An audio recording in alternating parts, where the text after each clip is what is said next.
Alors bonjour mes chers étudiants, aujourd'hui vous avez cours de phonistique. Je m'appelle Gamour Rajat, je suis votre enseignante de phonistique.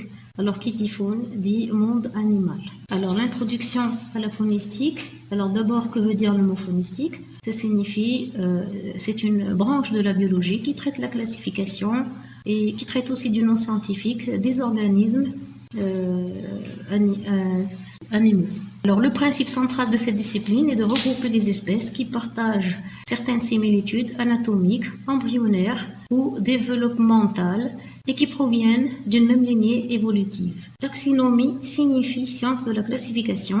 Une unité de classification s'appelle, bien sûr, les espèces sont regroupées en genre, ensuite en famille, ensuite en ordre. On va voir ceci dans le détail juste après. Actuellement, on compte plus de 1,5 million d'espèces connues et en tout et pour tout, il y en aurait entre 10 et 40 millions. Alors, dès le XVIIe siècle, les chercheurs ont senti le besoin de classer les espèces et de les regrouper en fonction de certains critères. Bien sûr, il y a plusieurs critères, comme je viens de citer, les critères embryologiques, anatomiques, la ressemblance, etc. Alors, classer, ça veut dire distinguer, identifier et nommer, c'est-à-dire donner un nom. Alors, on ne peut pas appeler, par exemple, chat, avant on appelait chat tout ce qui ressemblait à un chat. Mais actuellement, chaque forme qui ressemble au chat a un nom spécial. Donc le tigre, le lama, le puma, qui ressemblent au chat, ont des noms spécifiques. Alors classer veut dire établir des regroupements entre des objets sur la base d'un critère donné afin de donner des formes, de former des ensembles qui reflètent une cause sous un champ. Alors l'auteur de cette classification hiérarchique, c'est Linné. Alors Linné, Carl von Linné, au XVIIe siècle, c'est un naturaliste suédois qui a établi le système de la classification qui est encore utilisé jusqu'à nos jours. Alors Linné a regroupé les organismes en fonction de leur ressemblance anatomique, c'est-à-dire sur le plan morphologique. Actuellement, il y a la génétique qui peut départager lorsqu'il y a un problème, mais avant, il n'y avait pas de génétique. Aujourd'hui, on tente de regrouper dans les mêmes catégories les organismes qui ont une origine évolutive commune, ça veut dire sur la base de la descendance. Donc, il y a la base de la ressemblance, il y a aussi la base de la descendance. Alors, Carl von Linné, qui est chercheur, il était médecin, naturaliste suédois, il a travaillé aussi bien sur les végétaux que sur les animaux. Il a nommé et il a classé les animaux et les plantes en utilisant les ressemblances morphologiques et aussi les différences sans faire les liens évolutifs. Et ainsi, il a créé un ouvrage dans un système qu'il a appelé Systema Natura, où il a établi la nomenclature binomiale. Cette nomenclature binomiale dit qu'il faut donner un nom de genre et un nom d'espèce qui doivent être écrits en italique ou bien soulignés. Le nom du genre doit céder ou doit commencer par une majuscule. Le nom d'espèce doit commencer par une minuscule. Et ainsi, il introduit la classification hiérarchique. Cette classification hiérarchique dit que le règne regroupe beaucoup d'embranchements. L'embranchement regroupe plusieurs classes. Classe, c'est l'ensemble de plusieurs ordres. Pardon, je suis allée trop vite. Les ordres regroupent plusieurs familles. Les familles regroupent plusieurs genres. Et les genres, plusieurs. Alors, chaque catégorie s'appelle taxon. Et bien sûr, à l'intérieur de cette classification hiérarchique, donc la base de cette classification, c'est l'espèce. Ensuite, vous avez le genre, la famille, l'ordre, la classe et l'embranchement. Vous pouvez trouver les sous-catégories, c'est-à-dire la superclasse, superfamille, sous-genre, sous-famille, sous-ordre, etc. Alors, chaque espèce est nommée en utilisant le nom de son genre et le nom de l'espèce. Et c'est ce qu'on appelle la nomenclature binomiale qui est utilisée jusqu'à nos jours. Alors, je vous donne un exemple de l'espèce animale, le merle d'Amérique. Alors, c'est l'embranchement des cordés, parce qu'il a une corde. C'est un oiseau, il a un bec, il a des plumes. C'est un passeriforme. C'est la famille des Turdidés, le genre Turdus, et l'espèce est Turdus migratorius. Alors, l'espèce à laquelle appartient l'organisme est nommée en combinant le nom du genre et le nom de l'espèce proprement dite. Alors, un autre exemple de l'érable à sucre, c'est le renne végétal, bien sûr, l'embranchement des trachéophytes, la classe des angiospermes, l'ordre des Therementales, la famille des acéracées, le genre Acer et l'espèce c'est Acer.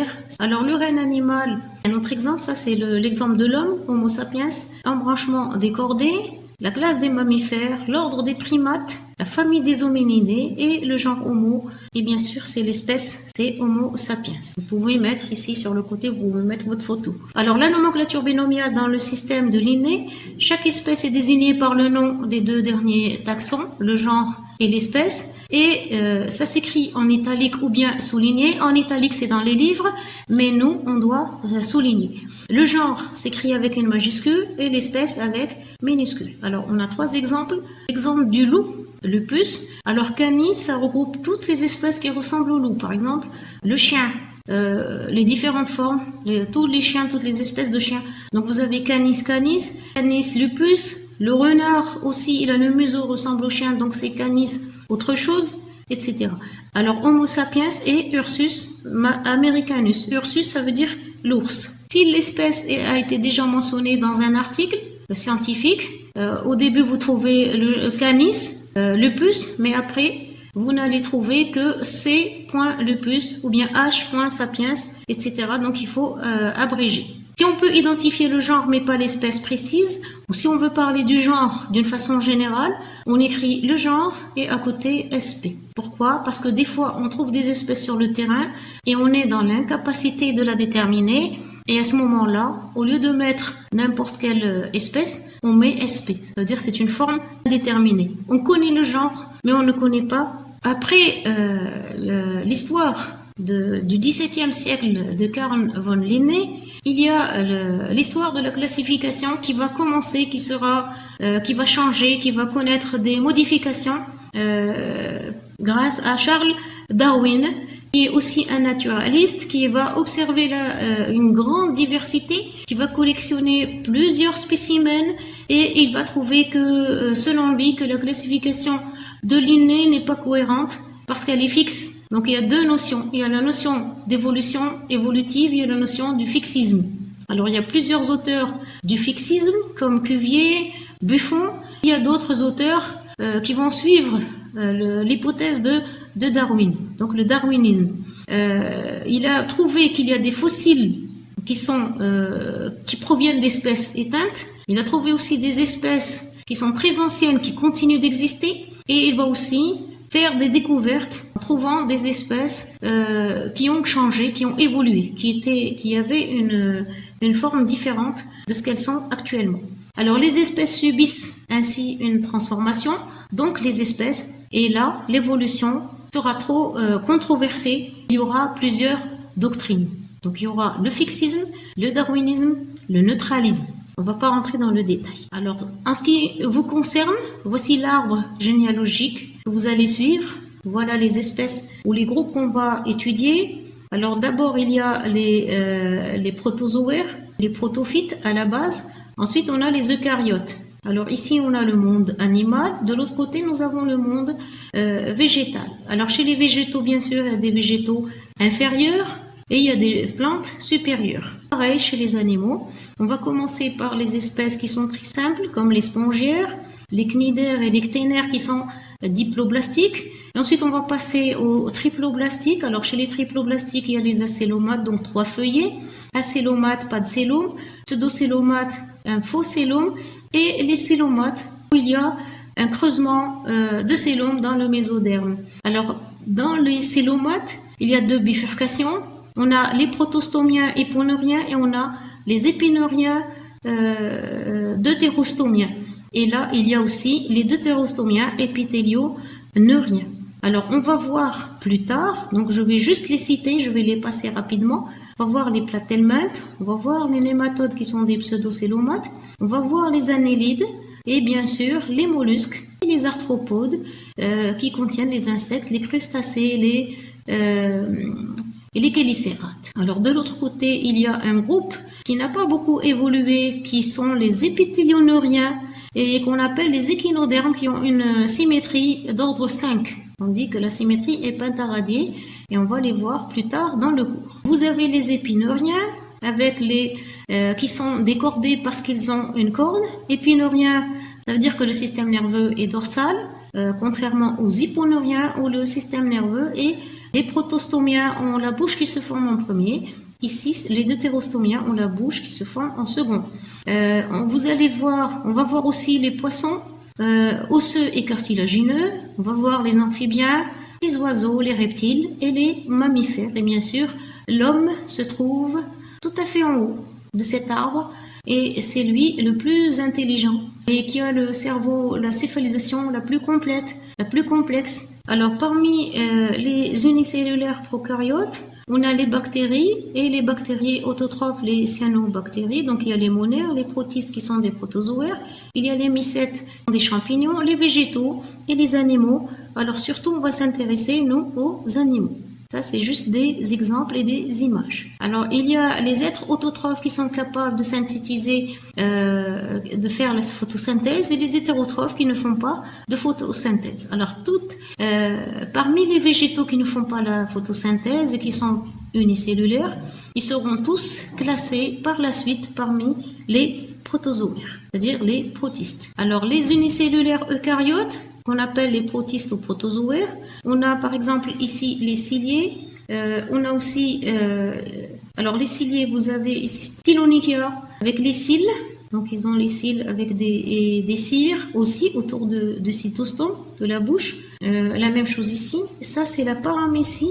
Et juste à côté, je crois, il y a une vorticelle. Et là c'est l'amibe. L'amibe qui possède des pseudopodes lobés.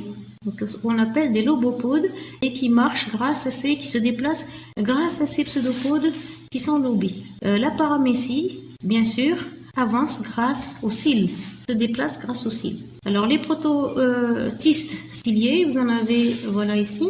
Alors là c'est vorticella, regardez le mouvement du pédoncule. Et là vous avez vorticella ou la paramécie avec des vacuoles pulsatiles, des vacuoles digestives, etc. On va voir le détail dans les protozoaires, dans le prochain cours.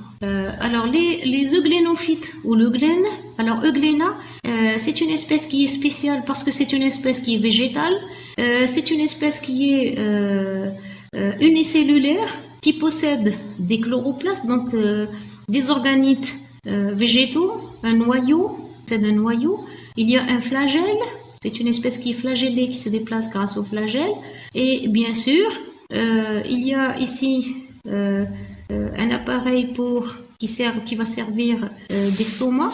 Et cette euglène a posé un grand problème parce au début, elle était autotrophe et ensuite, elle est redevenue hétérotrophe. Et grâce à ce petit détail, elle a été classée parmi les protozoaires parce qu'elle a perdu la capacité d'autotrophie. Donc, elle n'est plus classée parmi les végétaux et elle n'est pas la seule d'ailleurs. Il y a d'autres exemples qu'on va voir dans le cours des protozoaires. Alors, le problème de Glénat et le problème des protophytes qui sont des végétaux mais qui sont unicellulaires, qui ont perdu et qui sont redevenus hétérotrophes ont posé un problème, c'est-à-dire au niveau de la distinction entre les animaux et les végétaux, au niveau des protistes. Alors, chez les pluricellulaires, la distinction entre les animaux et les végétaux, elle est basée sur trois critères qui sont principaux. L'absence ou la présence de chlorophylle, l'absence ou la présence de la cellulose, les organes de locomotion. Alors, chez les unicellulaires, cette distinction, elle est moins nette, on ne la voit pas. Et c'est pour ça, la distinction entre le règne, elle est incertaine. On ne sait pas si l'individu, on va le compter, surtout pour les protophytes, est-ce que ce sera un protozoaire ou un